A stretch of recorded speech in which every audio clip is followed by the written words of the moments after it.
My mother-in-law was babysitting our 4-year-old daughter when I came home early from work and heard crying from upstairs. I found her locked in the hallway closet, sobbing and begging to get out. When I confronted my mill, she said she was being defiant and needed to learn respect. A little time in the dark teaches children boundaries. My husband defended his mother, saying that's how we were raised and we turned out fine. What happened next destroyed their whole family. Patricia laughed. You're being ridiculous. This is exactly the kind of overreaction that's wrong with modern parenting.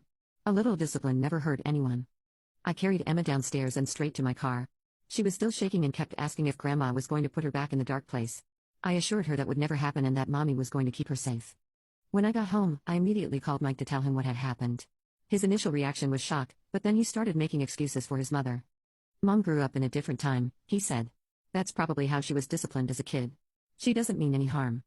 I told him about Emma's condition when I found her and how this explained months of behavioral changes we've been seeing. Mike admitted he'd noticed Emma seemed more anxious lately, but he said kids go through phases. Mike, your mother locked our 4-year-old daughter in a dark closet for hours as punishment. This isn't about different parenting styles, this is abuse. Mike got defensive and said I was being dramatic by calling it abuse. That's how we were raised and we turned out fine. Mom spanked us, sent us to our rooms, made us stand in corners. It's called discipline. I reminded him that there's a difference between age-appropriate consequences and locking a preschooler in a dark, confined space until she wets herself from fear.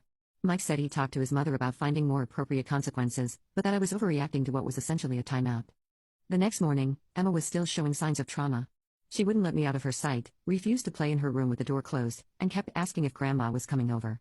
When I suggested we could talk to someone who helps children feel better after scary things happen, Emma nodded eagerly and said she wanted to tell someone about the dark, scary place. I called Emma's pediatrician and explained what had happened. The doctor was horrified and immediately referred us to a child psychologist who specializes in trauma. She also said we needed to document everything and consider reporting the incident to Child Protective Services. That evening, Mike came home with his mother. Patricia wanted to clear the air and explain her side of the story. She was completely unapologetic and actually seemed proud of her disciplinary methods. Emma was throwing a tantrum and being disrespectful, Patricia explained.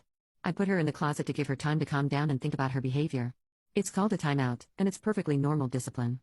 I pointed out that locking a child in a dark, confined space for hours isn't a timeout, it's psychological torture. Patricia scoffed and said I was being dramatic. Children need to learn that bad behavior has consequences, she said. Emma is spoiled and needs firmer boundaries. A little fear teaches respect. Mike was nodding along with his mother's explanation, which made me realize he genuinely didn't see the problem with what she'd done. When I asked him directly if he thought locking Emma in a closet was appropriate, he said he thought Patricia had used poor judgment but that her intentions were good.